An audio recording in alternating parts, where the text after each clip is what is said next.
Alright, so we're nearing the end of the Marvel reviews. Thor, Ragnarok, and Black Panther are the only ones I need to review before tonight. And I'm super excited for Infinity War, which I'll see in a couple hours. So I'm rushing out, trying to finish all these reviews, because I just watched them the past couple days. And I gotta say, Thor Ragnarok, out of all the Marvel movies, I'd say this is the funniest one.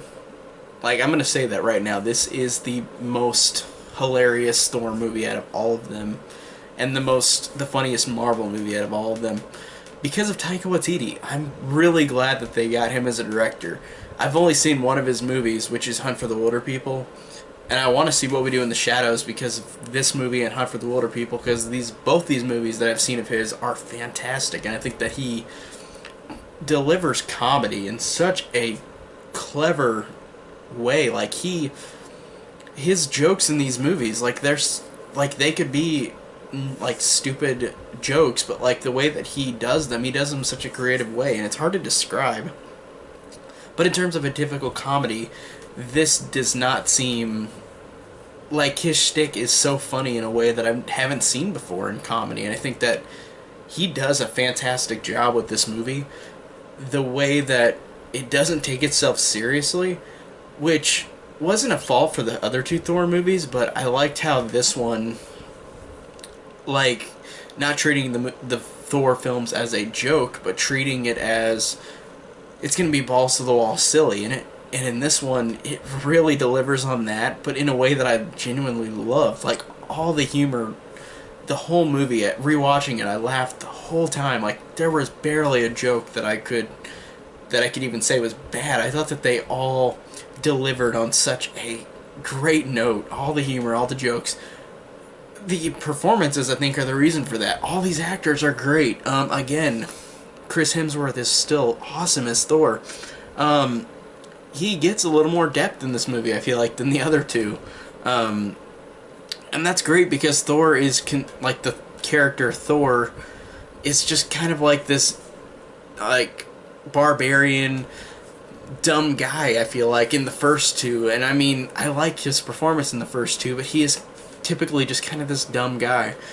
And makes mistakes a lot. And I like how in this movie we get, like, he really grows up. He really becomes king, and he literally does at the end of the movie, but he becomes king through the mistakes that he's made. He's learned from them, learned from Odin's mistakes, and learned from Loki's mistakes. And I really like his character in this movie. I thought it was really interesting in how he is interpreted in this one as opposed to the other two, which is a great, unique, and fresh way to keep these films going instead of being the same thing again.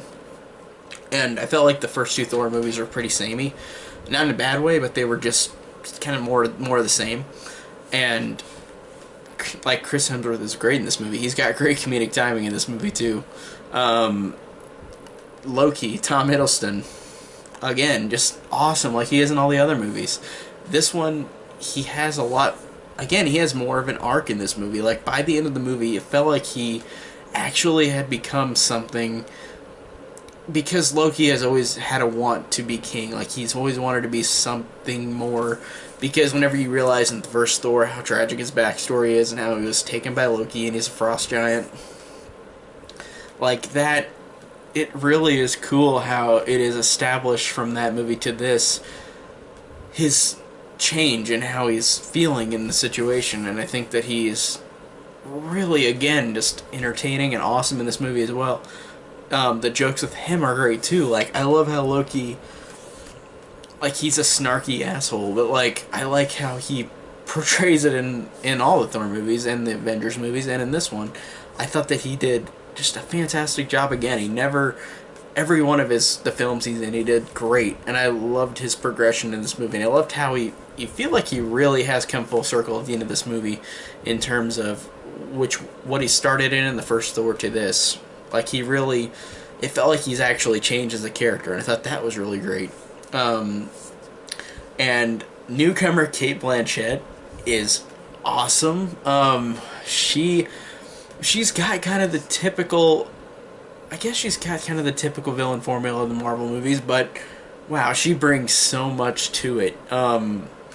she is awesome in this movie, but that's because she's just such a fantastic actress anyways, that she can pull off something that's a little less of like what it should be. Like this movie, in terms of the villain, like Marvel is always, for the most part with their villains, tried to make them just, I guess, more about the hero than the villain.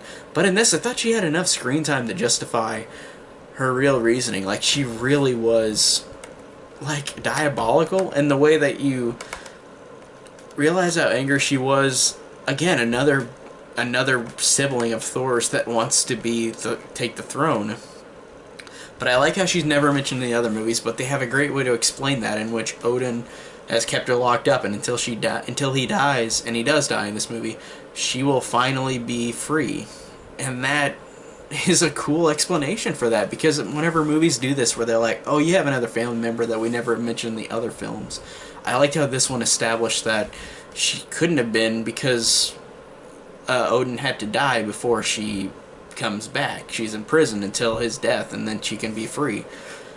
I thought that was a great explanation to have her out of the other movies, and then in this movie it really worked. It was really cool, and she was really, like I said, diabolical, and had a great performance. She's got one of those performances where it could be considered over the top, but to me I felt like it followed a great line between both, where she just had this heft to her. Her performance is great, but that's because she's a great actress. And I really liked how she's just, like Loki, she's another sibling that wants the throne and was promised the throne by Odin. I think that's cool that she's a villain for that reason. I thought she was awesome as well. I really, again, just really thought she was great.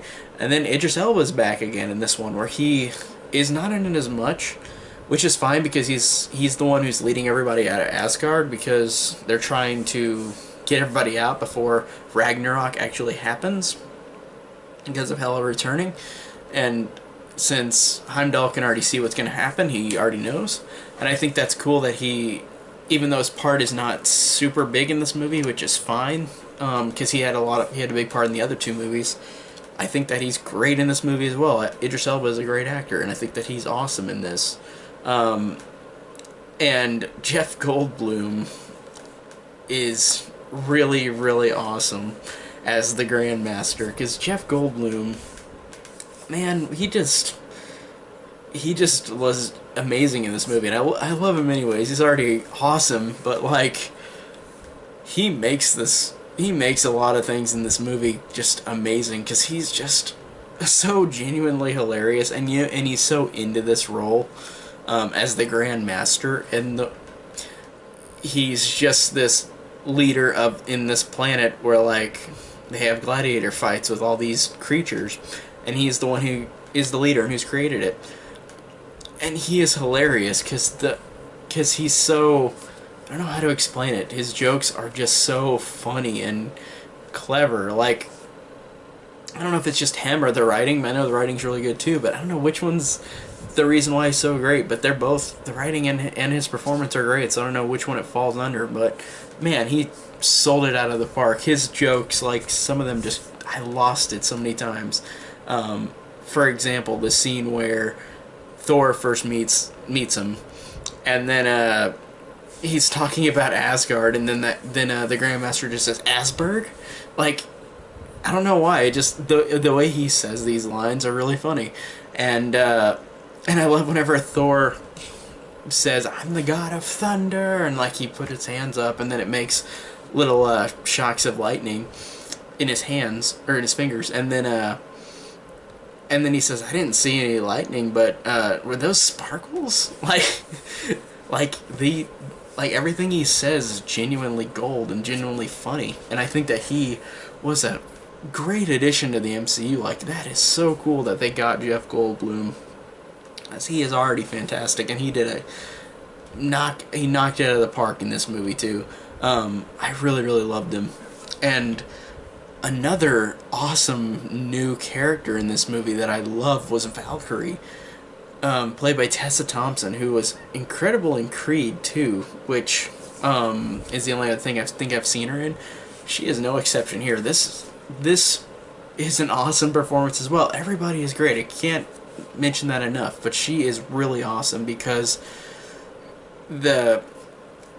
the jokes that she has too, like every joke for each character is different, and I like how her jokes are really like she's just a person who is so on top of things that she acts like she's a badass, and she is a badass. But I like her way of dealing with things. I like how Thor, the God of Thunder, is like meets her and then she shocks him and traps him and brings him to the Grand Master just like that, easily. And I love that kind of humor where like she can just immediately knock him out. And I love how she's got a tragic backstory, and we don't see much of it except for this one quick scene when Loki reads her mind, which is one of the most gorgeous scenes in the whole movie, where it shows her as a Valkyrie and other Valkyries fighting off Hela. And one of the most beautiful like things in the whole movie is that scene in slow mo where she and the other Valkyries are going down against Hela, and it is beautiful, and like it shows her losing her friend or her lover or whoever, that girl that like gets impaled while she falls down. And she says in the movie, I only survived because, and then she cuts off and talks about something else. So I wonder if they'll explain in future movies what happened, how she survived that, because everybody else was massacred by Hela. Because Hela, you could see how intimidating she is in the opening of the movie, where she kills off everybody in Asgard almost, except for the people that Heimdall's got. But Valkyrie is awesome. I think that she really, like, just Tessa Thompson is just really fantastic in this. Her humor is great. There's one scene where whenever she's talking to Thor and Hulk and they're gonna go on the ship, and she said that ship better have cup holders because drinks, or we're all gonna die because drinks. Like, I just think that seemed like her type. Like, I don't know Tessa Thompson in person, but that seems like a joke that would be from her literal, like her ad lib. Like, she is saying that without the script. I think that is a funny line, and I think that she probably brought a lot to that, and a lot of other actors in this did too. But I thought that was awesome. Like, she's just a badass. I love how it's not really a love interest thing because the Jane thing is not in this movie, but they have a couple moments, her and Thor, where it looks like they could be part of a romantic relationship, but they kind of skirt away from it, which is fine because we had so much of that relationship with Thor and Jane in the last two. But hopefully that'll lead to something that's really cool, because she's a awesome badass character too. I think that she is great. I really thought she was awesome. And I love how we get the Hulk again in this movie, because we won't get any Hulk solo movies anymore, except for the one in the MCU, which people pretty much ignore. I hope we rectify that soon, but I love how we get Hulk in this movie too. That's awesome. That it works really well, because Captain America Civil War was about Captain America and Iron Man on Earth, and then this is Thor and Hulk, the other two Avengers, in space. I think that's cool that they're on their own little adventure while Civil War's happening, while the gritty, serious Civil War's happening, and while the funny Thor Ragnarok's happening. That's awesome, and I think that Hulk is really good in this movie. He has some character moments that, if he had his own movie, this would be part of it. But since he doesn't have another solo movie on his own, it works here really well. There's a scene where, whenever Thor realizes that Hulk has been fighting here for 2 years, has been the Hulk for 2 years, they go to the Quinjet that he survived in from Avengers Age of Ultron, and he landed on this planet. So Thor and Hulk go back, and then they realize, or Thor realizes he can use the computer to bring up the thing with Black Widow, where she's talking to him at the end of Age of Ultron, saying like, you gotta turn back, you gotta come, and then like he turns it off in Age of Ultron and flies away. But Thor turns it on and uses it to have Hulk turn back into Banner, and then Bruce Banner, like, I love that connection is the only way to bring him back is through the person he loves, which right now is Black Widow. I think that's really cool and a really great moment, like, in the movie. Showing you the clip of her saying that in the movie from Age of Ultron to make him come back to normal. I thought that was awesome. And I liked whenever Bruce becomes human again. I like how he realizes that he's been the Hulk for 2 years and doesn't like he's freaking out because like he's never had it that long before, where he's always just been the Hulk. I think that's really funny, and it does kind of bring a sense of sorrow to this character too, that he thought he was getting more control of it, but then he can't completely control it. I think that's an interesting dynamic too. But Hulk was awesome. He's got a lot of funny moments too, because everybody's funny in this movie. It's basically the most comedy movie of the Marvel movies, I think. Even though there are a lot that could be considered that anyways, but he is awesome too. Like there's a really funny moment where, you know, in the Incredible Hulk, whenever he says goodbye to Betty on the plane, he jumps out, then he falls into the ground and becomes the Hulk. Where they do a moment in this where he jumps out of the ship, like a big moment, like, oh, I'm gonna jump out, get that giant dog. It's on the Rainbow Bridge. That's Hela's, or giant wolf, whatever. And he falls down, but then he literally just falls on the ground and just smushes his body on the ground. It doesn't have a moment where it's like he lands down and jumps on the wolf or anything. It's just he falls down straight on the ground right next to him. And that's funny humor. Like, I like how everybody is used humorously in this movie, but it fits with their characters. Like, they're really funny just how they establish how these jokes work with these characters. I think they're all really hilarious. And the jokes, like I said, are just can't get enough of them. Like, I laughed at almost every single joke throughout this whole movie. Like, they all are awesome. They all just have such different jokes. They all have ones that are clever as opposed to just being cheap, and I feel like this humor in this movie is the best out of any Marvel movie. The story is awesome, just having Thor taken onto this other planet while Hela takes over. And I do think that this is an interesting fact, that this is the third Thor film, and the first two Thor films tried so hard to have these characters, Jane, Darcy, Selvig, Sif and the Warriors 3, and they're literally all either written off or killed off in this movie. There's a line where Loki and Thor are on Earth, where they're going to see Doctor Strange to find out where their father is, and this girl comes up to Thor and takes a picture with him, and she says, "Sorry, Jane dumped you." And he said, "Oh, it was a mutual dumping." And I was like, okay, that's a easy way to write out Natalie Portman and her friends. Even though I liked them in the last two, but it makes sense that either she didn't want to come back, because I thought there were some issues with her in the last movie, she wanted the female director or something for the last movie, I think. That was gonna be, but then didn't. But I liked how, even though she's gone, like, I liked her and the friends in the last two. But it makes sense because most of the movie's in space. It's not trying to be on Earth. And in places like a human wouldn't really fit in. But it's interesting. So Jane and all her friends are written out. And then Sif is just not in the movie at all. And I read online that Jamie Alexander said that she was doing the TV show Blind Spot, so she couldn't make it into the movie. And Kevin Feige, I think, said that she was on a mission while this happened. So she's still alive somewhere. I think that's great. So then they don't kill her off, because even though the other warriors were fine, they were kind of not developed well, so they were just kind of forgettable. Not the actor's fault, just they weren't written very well. They just didn't have that much presence. Sif, I think, is the only one that people remember out of all of them. So I like the fact that the Warriors 3 in this movie just literally get destroyed. Hela comes in and just kills them all.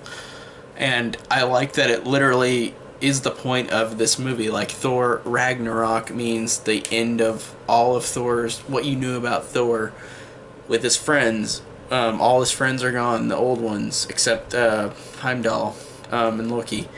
And then it literally, like, his hair's gone. Like, it's the destruction of Thor to be something else. And I think that's cool.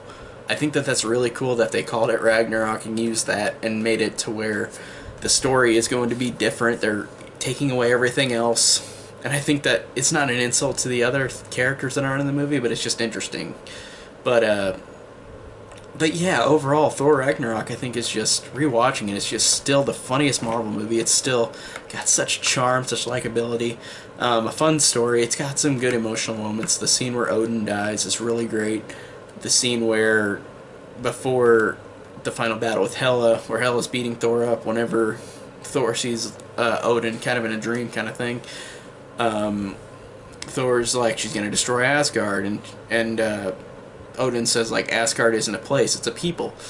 It could anywhere could be Asgard. This place could be Asgard, where they were in the dream or in real life in the movie. But it really worked because I liked, even though Anthony Hopkins wasn't in the movie much, I liked seeing him die and seeing him be important after the fact that he's gone. And he helped shape Thor into being a king by the end of the movie. But a king who has no land, like Asgard is destroyed by Hela, and Ragnarok, and it literally was part of the prophecy foretold. So I thought that that was interesting and cool that it is gone, and they're literally just all in a ship. Everybody in the movie that's still alive, so I think that's cool. Overall, like I said, humor's great, characters are great, story's great, some good emotional moments, but it really is trying to be humorous, and that's fine. The humor, to me, I laughed at almost every joke. I thought it was really, really good, really, really fun.